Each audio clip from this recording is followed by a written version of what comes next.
Napoleon Bonaparte stood at the height of European power, already knowing how this was supposed to end. By the early 19th century, he had broken coalitions, crushed field armies, and rewritten the tempo of continental war. Speed. Concentration. The decisive battle. The formula had worked, again and again. And yet this story ends not with a single catastrophic mistake, but with something far more unsettling. Napoleon did not lose because he stopped innovating. He lost because his greatest innovations hardened into doctrine. Why did a commander who once shattered every existing rule become trapped inside rules of his own making? Why did victories that once guaranteed political submission begin to produce only wider resistance? And why did each correct decision push his empire closer to systemic collapse? This is not a story about arrogance in the simple sense. It is a story about strategic success becoming a structural liability. And about a war machine that could no longer stop winning, even when winning no longer meant survival. This part answers one question before all others. What kind of war was Napoleon actually fighting, when his old methods stopped delivering closure? By the time Napoleon's system began to fail, Europe was no longer a collection of rival armies seeking a clean military verdict. It had become a layered conflict spanning coalitions, economies, populations, legitimacy, and time. The battlefield had expanded far beyond terrain. At the surface level, the alignment looked familiar. France versus a rotating coalition of continental powers. Armies maneuvering across Central Europe, the Iberian Peninsula, and eastern frontiers. Campaign seasons. Marshals. Corps. Supply trains. But beneath that surface, the objectives had shifted. Napoleon's true goal was no longer simply defeating enemy armies. It was preserving a system that required constant forward motion. His empire was built on redistribution, titles, territories, thrones, prestige, allocated through victory. Every campaign fed that machine. The coalition's objective was different. They did not need decisive victory. They needed Napoleon's system to exhaust itself. That asymmetry defined the war. The constraints Napoleon could not escape. Napoleon faced 4 binding constraints, each tightening with every campaign. First, geography. France's military power projected outward faster than its administrative depth could follow. As fronts widened, control thinned. Every new theater created longer supply lines, weaker local legitimacy, and slower political response. Second, time. Napoleon's model depended on rapid resolution. But coalition warfare thrives on delay. Every month without decisive closure allowed enemies to coordinate, rearm, and learn. Third, politics. Napoleon ruled not only enemies, but allies held by force, fear, or reward. The moment victory slowed, loyalty decayed. His empire contained too many stakeholders whose commitment was conditional. Fourth, economics. War funded war, until it didn't. Blockades, trade disruption, and prolonged mobilization turned France's advantage into a liability. The longer the conflict dragged on, the more the economic base strained under its own weight. These constraints did not appear suddenly. They accumulated quietly. And Napoleon continued to operate as if they were temporary obstacles, not structural limits. The coalition's advantage was not brilliance. It was patience. The opposing powers did not initially outthink Napoleon. They outlasted his assumptions. They learned 3 things. 1. Meeting Napoleon in a decisive battle was optional, and usually fatal. 2. Retreat was not weakness if it preserved the army and denied closure. 3. War could be shifted away from the battlefield and into logistics, legitimacy, and exhaustion. This learning curve mattered more than any single general. Avoiding battle forced Napoleon to chase. Chasing forced him to advance deeper. Advancing deeper increased supply dependency. Supply dependency magnified attrition. The coalition did not need to defeat his army. They needed to deny him the ending his system required. The Iberian fracture, when population entered the war. Nowhere did this shift become more visible than in Spain. The Iberian theater was not strategically central in a traditional sense. But it was systemically corrosive. Local resistance transformed territory into hostile infrastructure. Supply convoys disappeared. Occupation forces bled slowly. Every village became a censor, every road a risk. This was not conventional warfare. It was political resistance weaponized against a military system. Napoleon's model had assumed neutral or compliant populations. Spain violated that assumption completely. And the damage was not isolated. Resources diverted to Iberia weakened other fronts. Marshals tied down there were unavailable elsewhere. Morale eroded as victory stopped producing stability. This was not a failure of tactics. It was a failure of environmental assumptions. Russia was not the exception. It was the culmination. By the time Napoleon faced the Eastern Campaign, the strategic pattern was already set. Russia did not need to defeat Napoleon in battle. It needed to absorb him. Distance replaced resistance. Space replaced fortification. Time replaced firepower. The deeper Napoleon advanced, the more his advantages inverted. Speed outran supply. Concentration magnified scarcity. Decisive intent collided with strategic emptiness. This was not an ambush. It was structural exposure. And yet Napoleon continued forward, not because the logic was flawed, but because retreat offered no political solution either. That was the trap. Why retreat was not a neutral option?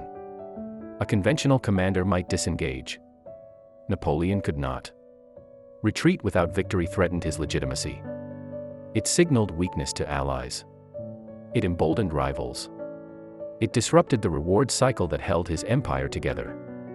In that sense, Napoleon was not choosing between advance and retreat.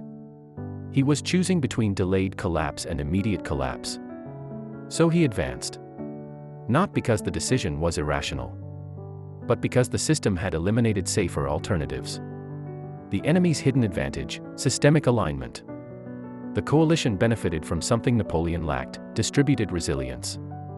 If one army failed, another remained. If one campaign stalled, the war continued. Losses were absorbed collectively. Napoleon's system was centralized. Its strength was coherence. Its weakness was fragility. Victory required synchronization. Failure cascaded. The coalition learned to fight a war that Napoleon's system was not designed to win. The strategic environment, summarized. By this stage of the conflict, Napoleon needed decisive victories to survive politically. His enemies needed only to prevent those victories from concluding the war. He needed speed. They needed time. He needed control.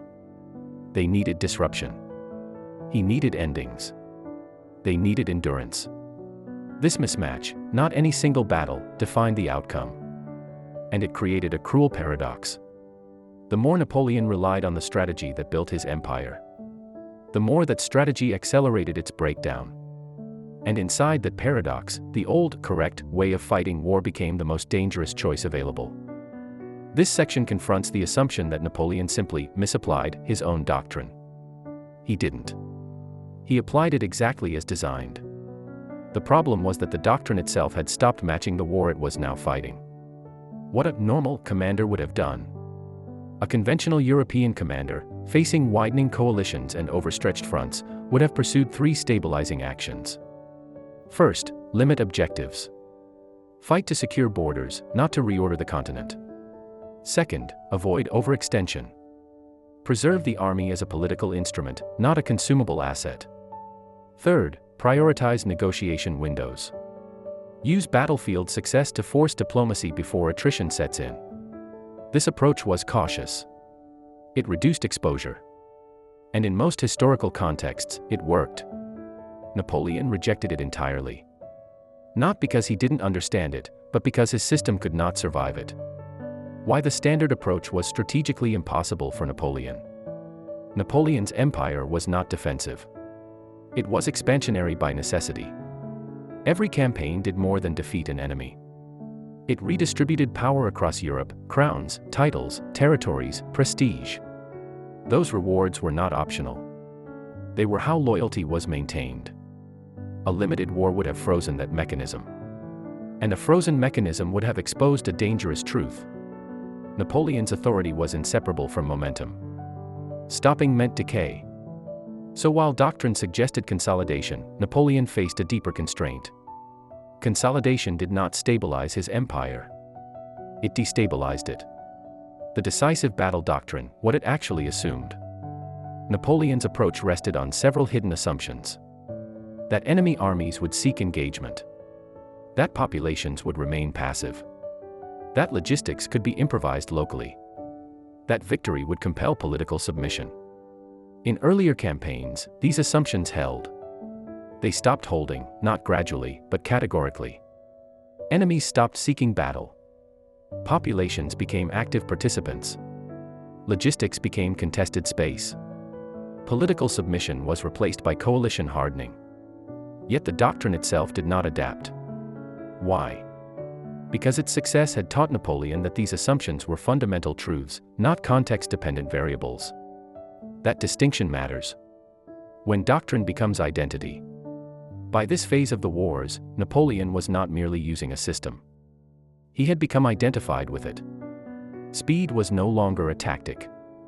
It was proof of superiority. Concentration was no longer a choice. It was a signature. Decisive battle was no longer one option among many. It was the validation of his genius. Changing doctrine would have meant questioning the very narrative that sustained his authority, to himself, to his marshals, and to Europe. That made adaptation psychologically costly. Not impossible, but dangerous. Why following doctrine became the riskiest option. Here lies the core contradiction. Napoleon's doctrine was designed to shorten wars. But when wars stopped being shortenable, applying that doctrine increased exposure. Speed amplified logistical strain. Concentration magnified attrition. Decisive intent drove deeper penetration into hostile systems. What had once reduced risk now multiplied it. Yet abandoning doctrine carried its own danger.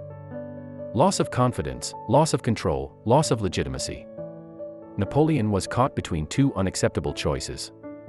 Break doctrine and undermine the system that made him emperor. Follow doctrine and escalate systemic fragility. He chose the latter. Not recklessly.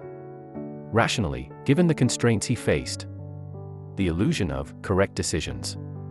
From the inside, each step made sense. Advance to force engagement. Engage to secure decision. Win to restore order. The problem was not decision quality. It was decision framing. Napoleon continued to solve tactical problems inside a strategic environment that no longer rewarded those solutions. The doctrine was still coherent. It was simply misaligned. And misalignment, at this scale, is lethal. The moment doctrine stopped being a guide and became a trap. Once enemies learned how to avoid Napoleon's strengths, doctrine no longer offered flexibility. It narrowed options. It accelerated commitment. It punished hesitation. In effect, the system began selecting for its own failure. Napoleon was no longer asking, "What does this war require?" He was asking, "How do I force this war to end the way my system needs it to?" That shift is subtle. And it is fatal. Because when doctrine stops describing reality and starts demanding obedience, it ceases to be strategy and becomes inertia. This part answers the question most histories rush past. If the doctrine was failing, why did Napoleon double down instead of retreating from it? The answer lies not in blindness, but in constraint. This was not a sudden decision. Napoleon did not wake up one morning and choose risk. Risk had been accumulating around him for years. Each campaign narrowed his margin. Each victory raised expectations. Each redistribution of power tied more actors to continued success. By the time the strategic environment shifted decisively, his freedom to change course had already eroded. What emerged was not a reckless leap forward. It was a forced continuation. Who questioned the direction and why it didn't matter? Inside Napoleon's command structure, doubts existed. Marshals understood the strain on supply. Administrators warned about stretched finances. Political advisors recognized coalition fatigue. But the structure itself filtered dissent. Napoleon's system rewarded execution, not opposition. Success had trained his inner circle to optimize implementation, not challenge assumptions. Criticism did not disappear. It simply lost leverage. When outcomes are framed as matters of speed and decisiveness, hesitation becomes disloyalty. That dynamic mattered more than any single voice of caution. The core assumption Napoleon could not abandon. At the center of every decision was one belief. If the enemy army could be forced into decisive engagement, the war would still end. Everything flowed from that. It justified deep advances. It justified compressed timelines. It justified ignoring political exhaustion in favor of military opportunity. This was not ignorance. It was commitment to a premise that had once always been true. And abandoning it would have meant admitting that Napoleon's greatest advantage, his ability to impose conclusions, had expired. Why this decision was strategically unorthodox. By the standards of the time, Napoleon's choice was radical. He was not conserving force. He was consuming it to preserve momentum. He was not trading space for time. He was trading time for the chance of forcing closure. He was not adapting war aims downward. He was escalating pressure to keep the system intact. Most commanders would never accept that logic, because it assumes something dangerous. That escalation can substitute for adaptability. Napoleon accepted that assumption because his empire required it. What this decision actually targeted. This was not a gamble against enemy firepower. It was a gamble against enemy psychology and coordination. Napoleon was betting that the coalition would fracture under pressure. One decisive blow would overwhelm diplomatic cohesion. Fear of annihilation would force negotiation. In other words, he was not attacking armies. He was attacking the coalition's will to remain synchronized. That had worked before. The risk was that synchronization, once learned, is harder to break than to prevent. The hidden danger inside the decision. The decision carried a silent condition. It would only work if the enemy misread intent, avoided coordinated withdrawal, failed to weaponize space and delay. If any of those failed, Napoleon would advance into emptiness. And emptiness offers no decision. Only attrition. Only time. Only exposure. This was the real wager. Why there was no clean exit. Once committed, reversal became impossible. An advance demanded supply. Supply demanded control. Control demanded deeper advance. The strategy fed itself. And because the political cost of hesitation was immediate, while the military cost of advance was delayed, every incentive pushed forward. This is how rational actors lock themselves into irreversible paths. Not through error, but through alignment of pressure. The paradox at the heart of the decision. Napoleon's choice was unorthodox not because it broke doctrine. It was unorthodox because it refused to acknowledge that doctrine had lost authority over outcomes. He was forcing a strategic environment to conform to a logic that no longer governed it. And the more resistance he met, the more force he applied. Not to win faster, but to keep the system from unraveling. That was the moment the war stopped being about victory and became about postponing collapse. This section strips away intent and examines mechanics. How the strategy functioned once it left the map table, and why its internal risks multiplied faster than its gains. From concept to movement. On paper, the logic was clean. Rapid concentration of force. Forward momentum to deny enemy coordination. Pressure applied before resistance could stabilize. In practice, this required perfect synchronization. Corps had to arrive on time. Supplies had to move without interruption. Local resources had to remain accessible. Enemy forces had to behave predictably. Any deviation increased strain. Multiple deviations became catastrophic. Napoleon's system was not fragile because it was aggressive. It was fragile because it stacked dependencies. Speed as a liability, not an asset. Speed had once been Napoleon's shield. Now it became his exposure. March rates outpaced supply columns. Foraging replaced provisioning. Wear on horses, men, and equipment accelerated faster than replacement cycles. Each day of rapid advance borrowed from the future. And the bill always arrived later. When distance was greatest, and options were fewest. Logistics without depth. Napoleon's campaigns relied on a critical assumption. That territory could feed the army faster than depots could. This worked only under specific conditions. Stable populations, intact infrastructure, limited resistance. Those conditions vanished. Roads were sabotaged. Stores were destroyed. Local cooperation collapsed. What remained was logistics by improvisation. A system that works brilliantly at small scale and fails brutally at continental scale. The silent erosion of combat power. Losses did not come all at once. They accumulated invisibly. Men fell out from exhaustion. Units thinned without engagement. Command cohesion degraded as replacements lacked experience. By the time battle occurred, the army often arrived already diminished. This was not defeat by enemy action. It was attrition by environment. And attrition does not announce itself until it cannot be reversed. The first micro-twist, success that hid damage. In early engagements, Napoleon still won.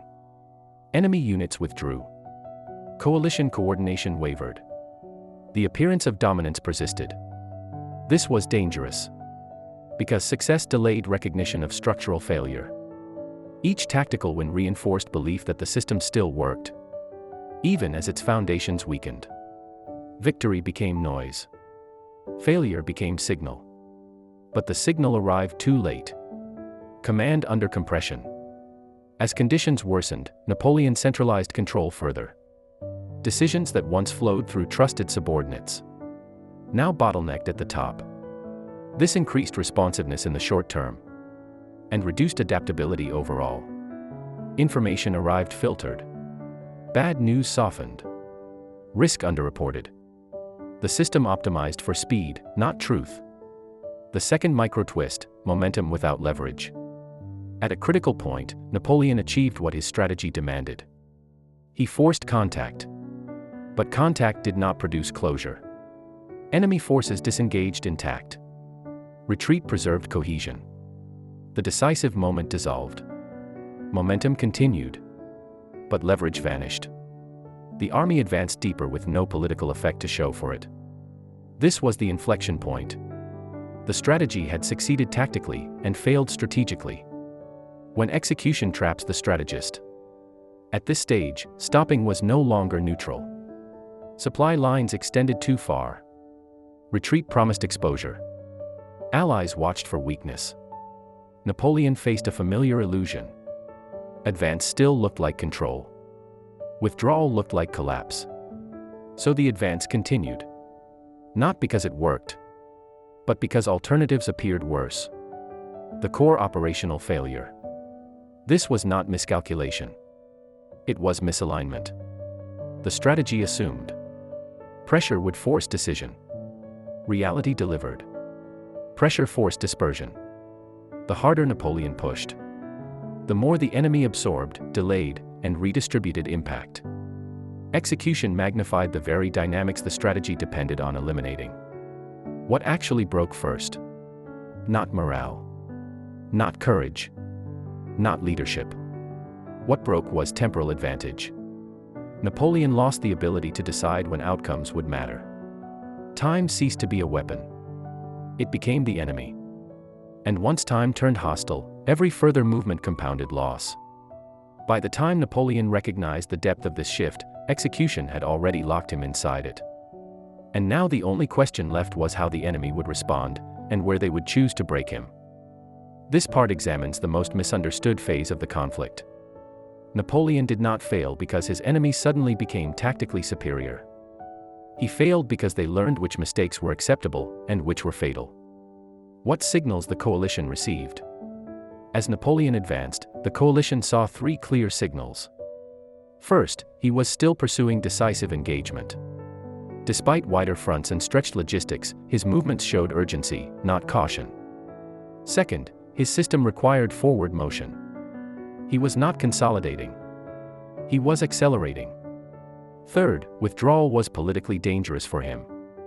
That made his behavior predictable, even when the battlefield looked chaotic. These signals mattered more than intelligence reports. They revealed intent. The coalition's initial misread. At first, the coalition misinterpreted momentum as strength. Rapid advances looked like confidence. Operational reach looked like dominance. Early successes reinforced old fears. This produced hesitation. Some commanders feared committing reserves. Others expected a crushing blow that never came. This delay was the coalition's mistake. And it nearly cost them. Why that mistake did not become fatal? Unlike earlier wars, the coalition no longer depended on perfect coordination. Their strategy tolerated inefficiency. If one army disengaged too early, another remained intact. If one front stalled, others continued pressure. This distributed resilience absorbed error. Napoleon's system could not do the same. His advantage required synchronization. Theirs did not. Learning in real time. As campaigns unfolded, the coalition corrected faster than Napoleon expected. They noticed a pattern. Whenever they avoided decisive engagement, Napoleon advanced deeper. Whenever they delayed, his logistics weakened. Whenever they dispersed, his concentration lost effect. This was not brilliance. It was adaptive learning under pressure. And once learned, it became doctrine. The strategic miscalculation that no longer mattered. The coalition still made tactical errors. Units retreated too far. Opportunities for counterattack were missed. Coordination sometimes lagged. But none of this mattered. Because the coalition had shifted the war's center of gravity away from battle outcomes. They no longer needed to win engagements. They needed Napoleon to keep moving. Where Napoleon misread their response. Napoleon interpreted avoidance as fear. He assumed dispersion meant weakness. He believed retreat signaled imminent collapse. That assumption had once been correct. Now it was lethal. Avoidance was strategy. Dispersion was insulation. Retreat was investment. Every kilometer Napoleon gained reduced his ability to exploit it. The decisive error was not tactical. The true break occurred at the level of interpretation. Napoleon believed he was shaping enemy behavior. In reality, enemy behavior was shaping his options. The coalition had accepted loss of territory. Napoleon could not accept loss of tempo. That asymmetry decided everything. The moment the advantage flipped, there came a point when coalition commanders understood something Napoleon did not. They did not need to stop him. They needed to let him continue. Advance became exposure. Momentum became obligation. Initiative became burden. From that moment on, Napoleon's choices narrowed with every step forward. Why the enemy's wrong responses still worked. From a textbook perspective, the coalition violated doctrine. They avoided battle. They surrendered ground. They accepted temporary losses. But they were solving a different problem. Not how to defeat Napoleon's army, but how to outlast Napoleon's system. That distinction mattered more than any maneuver. The strategic inversion. Napoleon had built his career on forcing opponents to fight on his terms. Now his opponents were forcing him to fight on theirs. Not through superior tactics, but through refusal. Refusal to engage. Refusal to conclude. Refusal to provide the ending his strategy required. By the time Napoleon recognized that enemy errors were deliberate, his campaign had already crossed the point where correction was possible.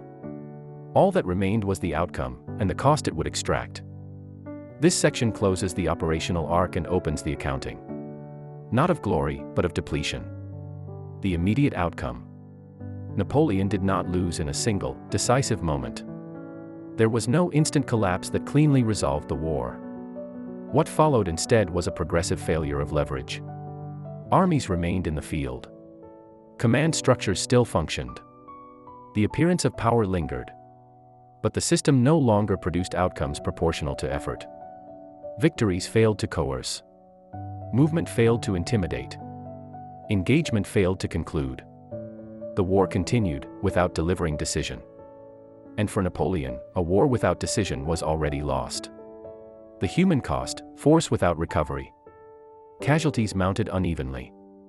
Not through annihilation in battle, but through exhaustion, disease, desertion, and exposure. Men did not fall in dramatic waves. They faded out of the system. Units shrank quietly. Experience was replaced with numbers. Cohesion degraded without a single defining defeat.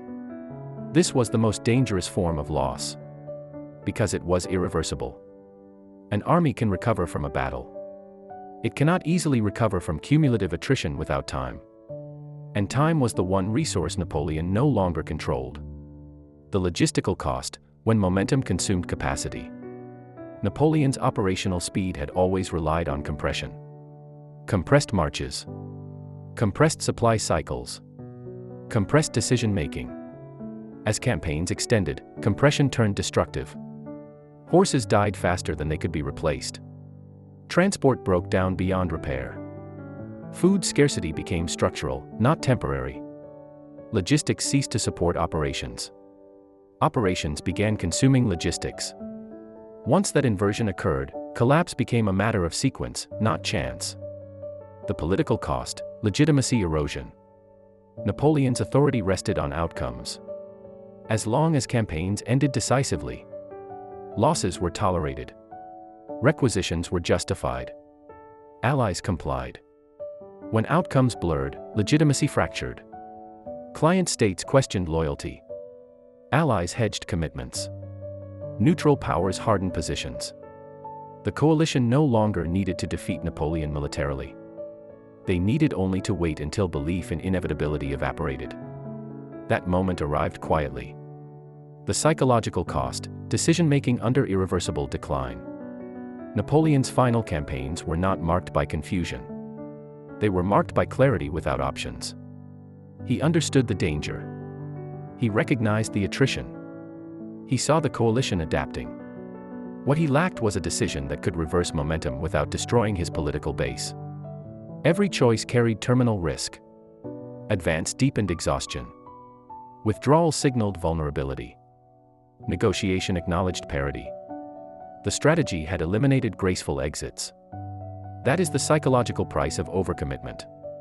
If the strategy had failed earlier, had Napoleon's gamble collapsed quickly, history might have recorded a miscalculation. But it did not fail cleanly. It half-worked. Just long enough to drain resources, legitimacy, and recovery capacity. That prolonged degradation was worse than defeat.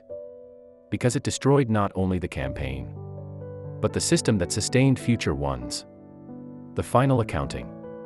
Napoleon's downfall was not caused by ignorance or incompetence. It was caused by a strategy that demanded continuous success in a war no longer capable of delivering it. The cost was not one army. It was strategic flexibility itself. Once consumed, it could not be replaced. By the time the outcome became unavoidable, Napoleon had already paid the price, not for losing a war, but for winning too many under conditions that no longer existed. This final section strips the story of names, places, and campaigns. What remains is the strategic logic underneath, and why it still matters. This strategy was never about battles. At its core, Napoleon's late war strategy was not designed to win engagements. It was designed to force endings. Every movement, every concentration of force, every acceleration of tempo served one purpose: to compel the enemy into a political conclusion through military shock. That logic had once been revolutionary. What made it dangerous was not that it failed, but that it succeeded so thoroughly it became unquestionable. The rule it broke. Classical doctrine teaches that strategy adapts to context. Napoleon inverted that relationship. He attempted to make context adapt to strategy. As long as he could impose tempo, this inversion worked. The moment opponents learned how to deny tempo, it became fatal. The unorthodox nature of his decision lies here. He treated method as immutable, and environment as negotiable. History rarely forgives that reversal. Why this was not arrogance, but entrapment. It is tempting to explain Napoleon's failure as ego. That explanation is insufficient. Napoleon was trapped by a system he had built. His empire required momentum. Momentum required victory. Victory required decisive war. When decisive war ceased to exist as a reliable outcome, the system offered no safe alternative. This was not a man refusing to adapt. It was a system that punished adaptation. The deeper strategic lesson. The true lesson is not about Napoleon. It is about success-generated rigidity. When a strategy works repeatedly, it stops being evaluated. It becomes identity. At that point, feedback is interpreted as resistance, not information. Contradiction is treated as disloyalty. Adaptation feels like betrayal. That is how effective systems become brittle. Why the enemy didn't need to be better. Napoleon's opponents did not defeat him by matching his brilliance. They defeated him by changing the problem. They refused decisive battle. They weaponized delay. They turned endurance into advantage. They did not beat Napoleon's army. They outlived Napoleon's assumptions. That distinction matters more than any tactical comparison. The principle that survives this case. There is a principle hidden beneath this history. A strategy that depends on continuous success cannot survive a world that learns how to deny closure. When victory becomes a requirement rather than an outcome, strategy turns into obligation. And obligation eliminates choice. Why this remains a warning. Modern systems, military, political, organizational, still fall into this pattern. They mistake repetition for robustness. They mistake speed for control. They mistake escalation for adaptation. Napoleon's failure was not unique. It was early. Closing the file. Napoleon did not lose because he abandoned innovation. He lost because innovation hardened into doctrine. Doctrine hardened into identity. And identity hardened into a system that could no longer stop moving. In the end, the most dangerous thing Napoleon faced was not the coalition, not geography, not winter. It was a strategy that had once made him unbeatable and no longer knew how to end. Napoleon Bonaparte is often remembered for how decisively he won. This story ends with why that decisiveness became a liability. His final failure was not tactical. It was not logistical in isolation. It was not even political on its own. It was structural. Napoleon built a system that converted victory into authority with unmatched efficiency. But that system depended on one condition remaining true: that wars could still be ended by force alone. When that condition disappeared, the system did not adapt. It accelerated. What followed was not collapse by shock, but erosion by continuation. Each campaign consumed options. Each success reduced flexibility. Each refusal by the enemy to conclude turned momentum into exposure. Napoleon did not misunderstand war. He misunderstood what war had become. His enemies learned something he could not afford to accept. That refusing decision could be more powerful than winning battles. That endurance could defeat brilliance. That systems built on speed are vulnerable to time. In the end, Napoleon was not defeated by a superior doctrine. He was defeated by a strategic environment that no longer rewarded decisiveness, and by a system that could not survive without it. This is why his downfall remains unsettling. Because it does not warn against recklessness. It warns against success. Against the moment when a strategy works so well that it stops being questioned, stops being tested, and starts demanding obedience from reality itself. History does not punish ambition alone. It punishes rigidity disguised as confidence. Napoleon's final lesson is not about how empires fall. It is about how they become unable to stop. And in the next episode of this series, we will examine another case where a powerful system did not lose because it was weak, but because it succeeded long enough to trap itself inside the logic of its own victories.